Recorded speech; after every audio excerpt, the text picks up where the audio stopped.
Yeah. My favorite. It's Judd's Hockey Show. Judd's Hockey Show, recording this on a Sunday morning after the Wild plays back-to-back games in Anaheim and the against Los Angeles Kings on Friday and Saturday. It's Judd, it's AJ. As always, AJ, I'm going to run a question, I guess, a theory, I don't know, by you. I want to know your thoughts. Yeah, let's go. The Wild beat the Ducks on Friday.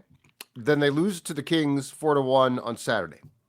And they played, so they started the game. I think the game on Friday started at like 7 o'clock on the West Coast, so Pacific time. Yes. Then they came back and they played at 5 o'clock Pacific against the Kings. Now, they only had to drive about an hour up the freeway, so it's not like they traveled. But Judd, that LA traffic, are you kidding me? Yeah, well, I looked it up last night. If you leave at night, you're okay, and the Wild did. So, because you're right, that trip from Anaheim to Los Angeles in rush hour takes forever. At night or later at night, it's not too bad. But so here's my question, though. The Wild, like you could call that schedule loss last night. Didn't look good. You know, they finally came back at the end, tried to get something going. It was far too late. But was that more a schedule loss, or are we starting to see what every team seems to have in the course of a season, which is sort of a kryptonite team? Because they played the Kings twice now, and they've been outscored by, I think it's 9-2. And it just feels like the style that LA plays, somehow, I don't know, the Wild struggles with it. Like they just don't get the offensive generated. It's just a feeling. But I mean, you know, that was their second loss in regulation on the road, which is great. They've had a really good year. I don't think this is the same old team, but it feels like the Kings, at least, sort of offer resistance to the Wild that the Wild doesn't really handle all that well. I think what you're saying is this is going to make for a really interesting Western Conference final between the Wild and the Kings. Probably I'm a game concerned about it right now. Yeah, I think you can be critical of last night's loss, but also you have to take it with some of the circumstances that the Wild are dealing with. In terms of the back-to-back, the Kings, they played 2 games this week. Sure, they had a Friday, Saturday back-to-back last week, but they played Wednesday against the Stars, beat them 3-2. Hadn't played since, so they were well rested and at home. The Wild, it's the Ducks, and you can argue that they had that game wrapped up after about 40 minutes I guess not last night, but on Friday. But it's still, and it's a 22-hour turnaround from puck drop Friday night to Saturday's game. So it's not like it was rest and relaxation on the drive to LA. They probably were game planning, talking, and they got it in there, and they were doing small things, but on top of missing certain key players in the lineup, and I know LA does have guys like Drew Doughty out. It's not like they are at 100% either. But I would say, although they did absolutely get outplayed last night in pretty much every facet of the game, LA locked them down defensively. And I don't know, I want to see more of this LA team's penalty kill, because I don't know exactly what they do, but they have caused the Wild, probably in the Wild's power play as of late has not been great. It has not been perfect, Judd, but they have caused them on their 2 meetings incredible fits on special teams. Like the Wild can't even enter the zone, and when they do, they almost lose possession instantly. They really don't set up anything. LA's penalty kill at the end of the year, if they played the Wild, if they were like 90% or higher, I wouldn't be shocked. They looked really good. But I would say the Wild, although not looking like the best team in the NHL last night, I can cut them some slack because of the circumstances around the game. But I don't want them to, when it comes back to the game, I think next against Utah, we need to look like the team that we have now seen for the past month or so, where we're back to business. That I can write this one off if it is a good bounce back win against Utah in the next game. And the Kings are good. They've won 5 consecutive games now. I believe the Wild's win streak last night on Saturday night came to an end at 5. So that's a good team. And yes, the Kings are without guys. Now the Wild also, to your point, right now you're down Brodin, Zuccarello, Eriksson, Ek. Lauko I like, but I find it hard to throw him in with those 3. I keep seeing they're missing 4 guys. It's like they're really missing 3 guys. And Lauko, I like him a lot, but he's just not, in my opinion, with that group. That's Yeah, there's like a time of ice exactly right. level where it's like, okay, after that certain point, you surpass Exactly it. And right. Yeah. Now, one thing I did love, and the Ducks are a hot mess, and John Gibson was fighting the puck like I've never seen a guy fight the puck before. That was really weird. But one thing I did love was the Rossi Kaprizov Boldy line that was put together with Eckhout looked absolutely fantastic. 9 points on Friday? And, let's talk about Marco Rossi, because this is a kid who his name's been thrown around for, a trade kit candidate. I mean, heck, he was rumored to be on the way out earlier this season. He deserves a lot of credit. This kid is, one, he's very good, but two, for a little guy, he is as strong on the puck now as anyone I've seen. Like, he is strong. He and Hustadinov are very, very strong on the puck at times. Rossi just fantastic there. And really, for a guy who has had like an uncertain, like, what's going to happen to him, he has developed into one hell of a player and did not miss a beat. I mean, he looked like he completely belonged, not surprisingly, on that line on Friday with Kaprizov and Boldy. I'm glad this came up naturally, Judd, because this is something where, like, last night and over the past 2 games, I've kind of come to this conclusion in my head. Maybe like I wasn't searching for it, but it just kind of got decided. If Marco Rossi is traded, I think I'm out on this front office. This guy is, he's too key of a piece to force a trade for some guy that you might find is smaller stature than what you would prefer. He, attitude-wise, I think does everything and checks every single box. You saw the health stuff that he dealt with right after being drafted. There was a big scare there, but now he has since fought back, and that's created, I think, a maturity and resilience that doesn't come organically to a lot of guys. He, I think, sacrificed going home over the last offseason to stay here, train, work on, to your point, getting stronger on the puck. And what you see here, I think last night it was a play. They're down, I think 2-0, and he is like picking pockets in the offensive zone, keeping offensive possession alive. He goes to the dirty areas. He plays like he's a foot taller than he is. And I know people are still going to say, well, if he was a foot taller, it'd be a lot different. Obviously, no kidding. It would be amazing if he was 6'4". Everybody would love that type of center. But he's got the heart of a 6'4" center, and frankly, he's kind of got the leg strength, the core strength of a 6'4" center, because he's put in the work. Is there still lapses in his game? Absolutely, just like there is. It's tough to look perfect next to a guy like 97 each and every shift, but boy, does he play a role that I think is so instrumental to how this offense runs each and every day that you can't get rid of him. I'm officially hitching my wagon. I've been a big fan of Rossi up until this point, but he just does everything right where I can't get, I don't think that this team can give up on him. I don't disagree. And I like to me now there would be, it would be inexcusable. I mean, I got to think that if there was chatter behind the scenes about a, potential trade here, I got to think that's dead, because he has been huge. He's done everything that you possibly asked. And it's not just that he's strong on the puck too. He's not afraid to go to the front of the net. Like, he does some of the stuff that Eriksson Ek does. Yeah. Like, he sort of, for a smaller guy, emulates some of the things. Like, you see him in front of the net all the time, fighting for positioning and doing a pretty good job for himself. So yeah, I'm with you.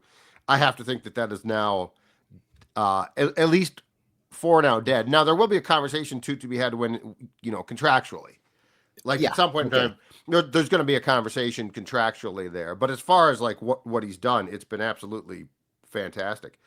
Yakov Trenin has not just scored once, but he's scored twice now. Now, the team was thrilled for him when he finally scored his first goal of the season in 26 games into an empty net on Friday. Mm-hmm. But then he actually got the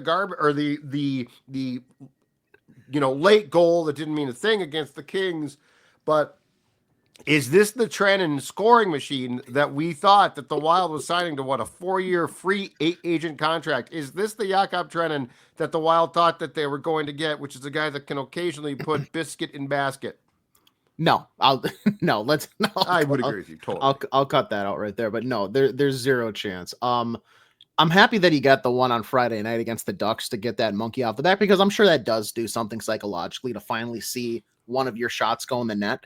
But I gave it a little chuckle, and I don't want to, because I do this show with you. I am never going to ever sniff ice time in the NHL, but I thought it was a little funny how fired up he was to cut the deficit to 2 with a minute 13 left last night on that goal. Yeah, And everybody's like, all right, let's get the puck and get back to center ice. Come on. Yeah. No, I will say, I will give Yakov credit here, because since about a week ago, we saw that game against Nashville where he had a little more fire in his belly. You know, the legs were moving a little bit more. He was getting to areas with a little more gusto.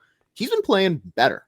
And granted, I think we've seen him on an elevated role that I wasn't necessarily sure that he would be able to facilitate and really like keep the train moving. But like for as much as I've griped about him and his play this season, I don't think I can say much right now. There's still stuff where, well, he's your big free agent signing. I think that's the thing is, I think it's the term on the contract that baffled me. Yeah, but yes, he is like, if he had signed a 2-year contract, I think I think our perception here is different. Yeah, but I feel bad coming after him for the contract and like that, I guess, level of money, because if anything, that's an indictment on Bill Guerin and his crew offering that. I'm not going to blame him for realizing, hey, you know, are they really sliding this across the table for me? Yeah, let's put pen to paper right now and take care of it. Yes, he was the big off-season addition, but I mean, did we ever expect him to come in here, Judd, and put up like 20 goals, 40 points or something? No. I was more astounded by his skating. I didn't he just, you know, and I mean, clearly you're right. In the last week or so, probably starting with that Nashville game against his old team, not surprisingly, it did look like we were getting more, but he's just, well, and he's a big guy too, but I was more, I don't know. I look at him and think 4-year contract, really? 2-year contract, I can totally see. And yeah, that's an indictment on the decision to sign him and those that made that decision. But it's also like he's going to take the shrapnel from that. Yes. Yeah. Like you're just going to, like, there's this, and plus it's your contract, which is awesome. But you can't but then you can't say, well, you know, that's not fair to me to stuff. But well, yeah, it is fair to you. You got the contract. And I think the last week has also shined a light on the fact that there is more. Like, he needs to provide that every single night. That's my thing.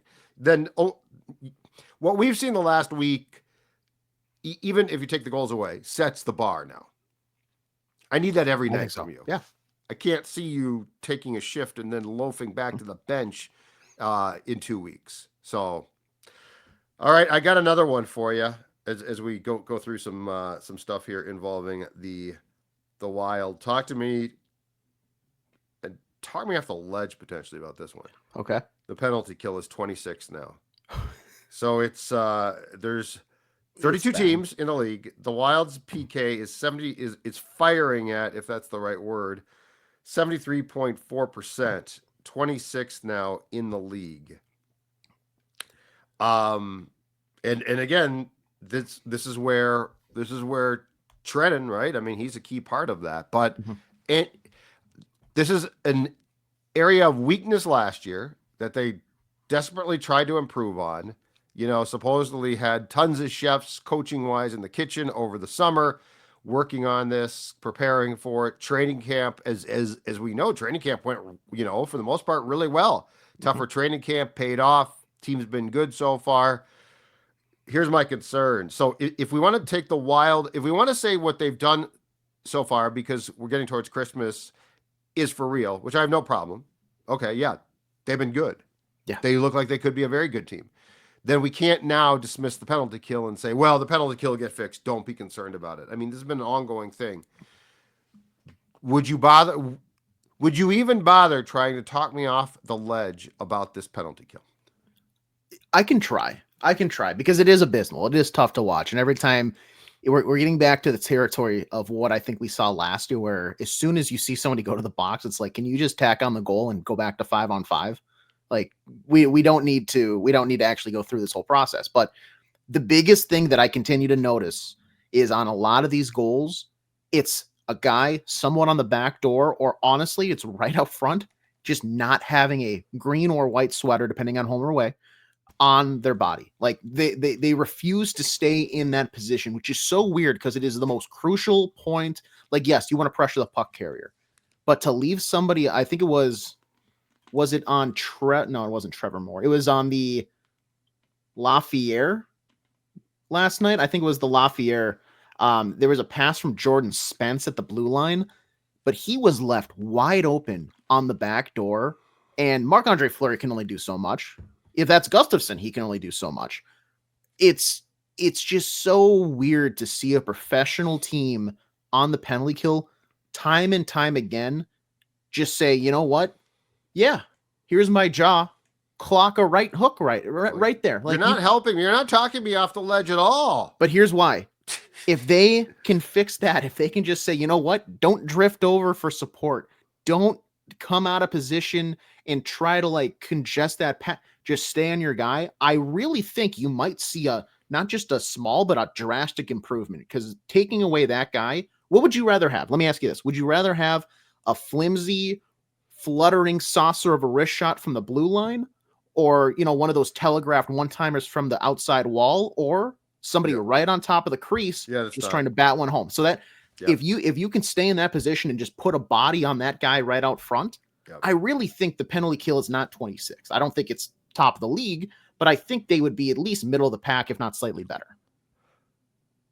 My issue is this is what they supposedly worked on. Like this is what supposedly this is what you were trying to rectify. Yeah.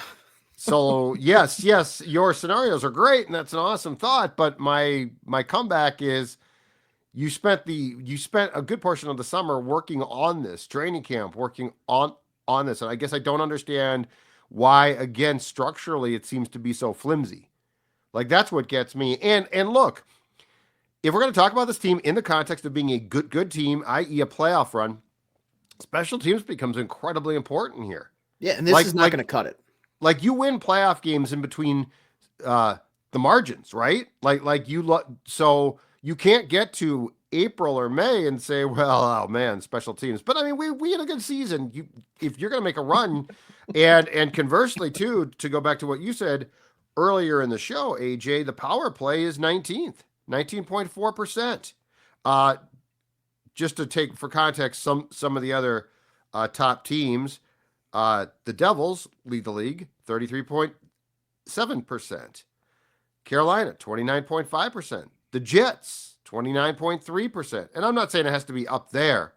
In fact, the Capitals, who have been without Ovechkin, but a very pleasant surprise, are 21.2%, which is 3 spots ahead of the Wild. But these are the things that, if you get to the playoffs, you've got to have your special teams sort of buttoned down, don't you? Oh, yeah, absolutely. Because having like that depth in that grittiness in the playoffs to like go 6 or 7 games every single round, that only gets you so far.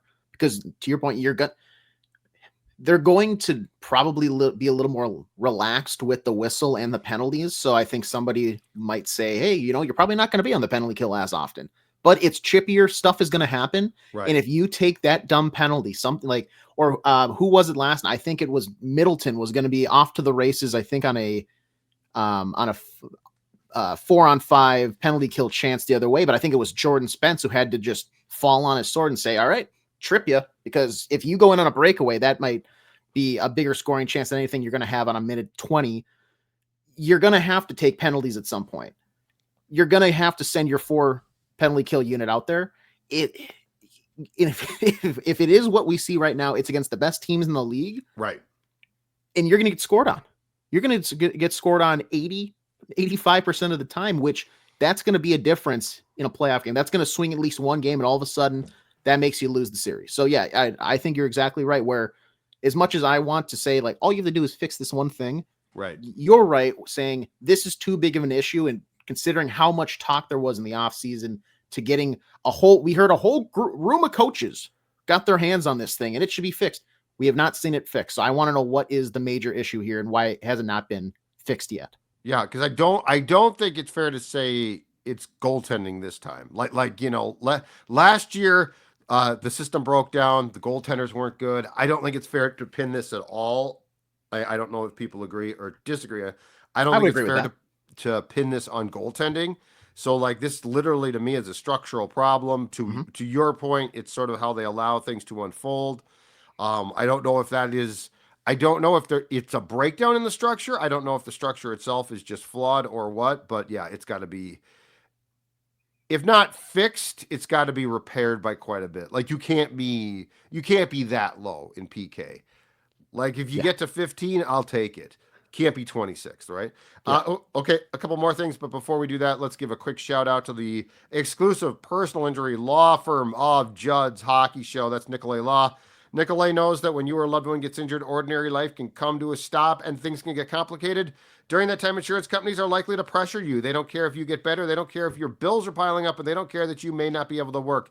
Russ Nicolay, who you're looking at there right now, and his team at Nicolay Law, they do care. They've seen every play the insurance companies have. They'll make sure you get the compensation you deserve after an accident. So if you've been injured, get Minnesota's local award-winning injury lawyers. Get Nicolay. Start your path to winning at nicolaylaw.com or give them a call at 1-855-NICOLAY. That's Nicolay, Nicolet, law.com. There's Russ right there in U.S. Bank Stadium surveying the field. Well, he will survey your case too, and I'm going to tell you right now, he's going to do good work for you.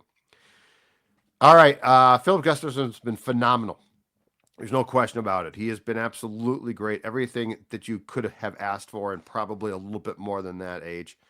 But given the circumstances, do you think that how and I'm not throwing this out as a judgment, just to be very clear, but do you think we're getting to a point where Marc-Andre Fleury, who plays what every if you do the math every fourth or fifth game, it feels like. It feels like that. Yeah. Okay.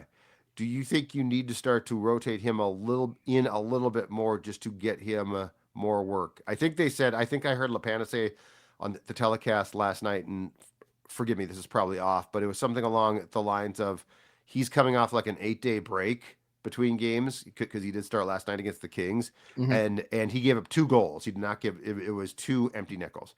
So, but he said that I think that was the shortest break that he's had between starts, and it was a long time. So again, as a conversation point, not a criticism, because Gustafsson has been great. Does there come a point in time here where you need to get him a little bit more work just to try to keep him sharp? I did not think he was bad last night. He allowed 2 goals, but it just seems to me to be a big ask for a guy to play him in season, especially this time of year, to not play him a little bit more. Your thoughts? It's a tough one. So and I would say, like, yeah, he was in net for 2 goals, but he maybe only allowed 1 because the other one was the power play goal that I was talking about, where yep, you're right. It felt like a breakdown in front of him and not necessarily his fault. So it's not like he played bad last night. I thought it was interesting that they did go with Gustafsson Friday against the Ducks, who I feel is the lesser opponent compared to letting Fleury start that game. But I guess the thing is here coming up, they are going to be on the road at Utah, and then they're back home against Edmonton, Philly, Vegas, Florida, and then Utah back on the road against Winnipeg. So you have over the next 2 weeks, what is that, 7 games? That's congested. And I feel like you're going to have to work him in a little bit more there, whether or not they feel Gus is the hot hand and you got to ride the hot goaltender and everything. And we've already seen him, correct me if I'm wrong, I think he started the game against Edmonton when they were up in Canada earlier this year, because it was him against Stuart Skinner in what was like a 10-goal affair from both, on both sides combined. So it's not like he can't go against these teams that they expect to have higher firepower. It's not like they don't trust him in those situations. I think they obviously probably would have started Gus last night and then Fleury the night before if they did have any concerns there. And he played very well last night, despite losing, I think, his first regulation loss all season long. So it's not like he's been bad at all this year. I think you probably should work him in more. That's just my unprofessional goalie opinion, because it's hard to tell. I mean, he might, I'm sure And he you're wants. probably right. Like he's going to have to play more now too. Yeah, I just think that I think there's a fine line regular season. I think there's a fine line between riding a goaltender and having his backup not be sharp, not yeah, play enough. But you're right. Like this is going to start now.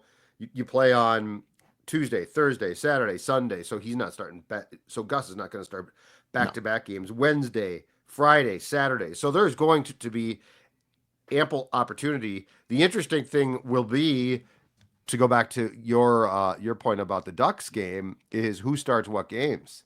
Because I think so. yeah, Here's my theory. I think they started, because I thought the same thing. I think they started Gus on Friday because there was some concern about the fact that this might be a schedule loss on Saturday and that the team might be dragging a bit, which they clearly look like they were. yeah. And it might not be fair to Flower, but I think they would. I think they preferred to try to get the victory that they saw as more of a sure thing. So let me ask you this. Let's do a little experiment here, because I think out of the next 7 games, these next 4, it's play, day off, and then you have a back-to-back. Then you have that two-day rest period on the 16th and 17th before you kind of gear back up. I think for that Florida game after that 2-day break, that's Gustafson at home on Friday against Utah would be Fleury, and then the next day on the road against Winnipeg is probably Gustafson again, because that's just the better goalie matchups for your team to put you in a room of success. But when it comes to coming up here, would you rather, if you had to, play Marc-Andre Fleury against Utah and Philadelphia or Edmonton and Vegas? I think Gus gets, the way that they're doing it, I think Gus gets Utah and Edmonton. Oh, Flower, so you think they're going to have Gus go back to back. back to back? Okay. Yeah, the way they've been doing it, that's the conversation here. So that's what I'm saying is, I guess I don't think they're going to give Gustafson back-to-back games off. And I definitely want Gus to start against the Oilers. Mm-hmm. But then I think what we see is Flower next Saturday afternoon against Philly, and then Gus against Vegas on Sunday. So that would only give Flower one of those 4 games in what I think would happen. But I think you could make a case, potentially, if you tried to spread it out a little bit more, that you give Gustafson Utah, Flower the Thursday game, right, against the Oilers. Mm-hmm. So like this is where this is a conversation too, because I think what they look at it and say is, Gus gives us the best chance to win games, and we're going to start him back-to-back games on Tuesday and Thursday.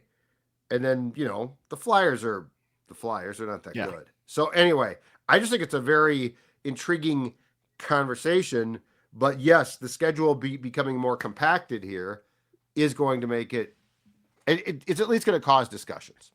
Yeah, I agree with that. And I haven't correct me if I'm wrong, but I feel like the Flyers have been not Philadelphia this year. Like, I guess they're third to the bottom. They're third to the bottom in the Metro right now. I thought they were doing a lot better. They were a year ago, and they've actually played okay at times.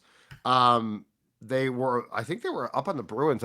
I was watching this yesterday afternoon. I think they were up on the Bruins 2-0, and then they lost in OT. But yeah, they're a very up and down team. Okay. We saw them, they scored 6 or 7 on the Wild earlier this year. Yeah, and that was a weird game too. But just for standing's sake, the Flyers are actually tied in points, but behind because they played 3 more games than Tampa Bay. But the wild card in the Eastern Conference goes Rangers 29 points, Tampa Bay 28 points, Flyers 28 points, Pittsburgh, which has been red hot of late now, 28 points. So it's jumbled there. Mm-hmm. But yeah, I think that there's an interesting conversation to be had about how you're going to approach this. And of course, the thing too is, when it comes to Gus, you want to keep him as fresh as possible. And don't forget, there's a fighting chance he's going to start for Sweden in the 4 Nations faceoff. Or at least he's going to play. Yeah, I've I've seen people projecting that he is not the starting goaltender for them, which I think is right now an insane argument. I don't understand how you can think that he wouldn't be. I understand Ullmark is pretty good, and I can't even remember who the other goaltender they named is, but he feels like the no nonsense. We want to win. He gives us the best chance goaltender that Sweden can select. Am I wrong? This year, no. If you're going on this year, no. But the problem is a lot of times, and I agree with you. A lot of times, those tournaments also are based on reputations and names. But I think if you were to go by body of work this year, and I do think Allmark has been put into, the Senators. I don't know what they do, but like it's not a coincidence that you go from Boston, which is a really good or was a really good team, and he's great there, and now he's not as good defensively. They're clearly not as good as those Boston teams that Allmark played on. But I think if you're just looking at body of work from this season, yeah, Jacob Markstrom, thank you, who's also very good. Yeah, I'm not saying Gus is going to start every game. I'm just saying he's going to go play, I think. And so like there's going to be, the guys that play in the 4 nations, which is going to be a highly competitive tournament, you're going to have to monitor that a little bit. Because, that's the thing about playing a tournament like that in February. It's a playoff. Like I've always said this, when you send guys to the Olympics, you're literally sending them to the playoffs. Yes. And then they come back and you're like, regular season back on. And then you're like, oh, by the way, now you're going to play well into the spring, damn near the summer, in another round of playoffs. Like, that's the thing I don't think we appreciate. It's like, yeah, it's competitive. Which is great as hockey fans. I love that. But you're taking a crew of guys and you're saying, we're going to put you through what amounts to playoffs twice, potentially. Yeah. So as soon as they pull on the sweater that has their country's branding on it, they unload the tank. It ain't the All-Star game. Exactly. They're not going out there doing a media tour. They're like, who has the best looking suit? Who's wacky out there? Hey, let's shoot pucks into the Bay Area. No, they're going out there. I mean, to represent their country. Like they're leaving it all out on the ice, whether or not they get hurt. And then that's a problem for their GM and coaching staff to deal with. And yes, backtracking slightly. Yes, I think no matter what, it's not the third goaltender role that maybe we were speculating that Canada could and should have done with Marc-Andre Fleury, where it's like, he's going to go along. He's a blue guy. He's a cheerleader. Yeah. That is not going to be the role for Gustafsson. He's going to play at some point in a competitive game. And as long as, God, Judd, I'm like, this is going to be super fun to watch, but at the back of my mind, the entire time, I'm like, don't go that hard in the wall, please. Don't, Oh, but they will. They'll block shots. Yeah, this is I've told you, man, as a fan, I love this, but this is what concerns me. And the Olympics, someone, and the problem is you can almost guarantee within the confines of this tournament that you will have a player or two injured and it will dramatically impact his team's year. If Brock Faber blocks shot and gets hurt, you ain't replacing Brock, Brock. No. And that's the thing about, and I do not think if Brodin, I mean, they're still, I saw it again in Russo's piece yesterday. They're hoping this injection works so he doesn't need surgery. Brodin, if he plays for Sweden, I think that's ridiculous. I don't think he should even think about getting on a plane for that right now. Like, well, but I don't think at all. Like that's what I'm saying. Like he should not go. And plays, If he comes back, like if the injection works and he comes back and plays, I do not want him near that tournament. No, and honestly, to an extent, maybe Joel Eriksson too, because that we don't even know about. Yeah, I'm just saying if you're getting injections. Oh God, yeah. You ain't playing anywhere but for me. I'm curious as to how big of a pull, like an organization is going to have on that, and like how big of a voice. Because I feel like at the end of the day, great question. Like, do you think if a player's very adamant, it's like, no, I'm going to play for the homeland. I'm going over there. Yeah. You cannot stop me. They're probably going to go. But God, I'd be curious organization to organization, because everybody that's going is a good player, more than not on a good team that's going to want them for a playoff run. Right. So I'm sure every GM is like, hey, it's great you're representing us, but right. Well, you I am can't. scared to death. I'm sure if it's a play, yeah, but I'm sure in that case you can't stop it. But I'm saying with a guy who's getting like injections right now to try to, Oh yeah. that one I would think somebody could step in and be like, this is the worst idea ever. Like you're not going to go play in a competitive tournament. Mhm. Like that's clearly all it takes is one tweak. So Yeah. anywho, good stuff, Age. Back in action. So the Wild's back in action Tuesday at Utah. Yes. Then they're home against Edmonton on Thursday.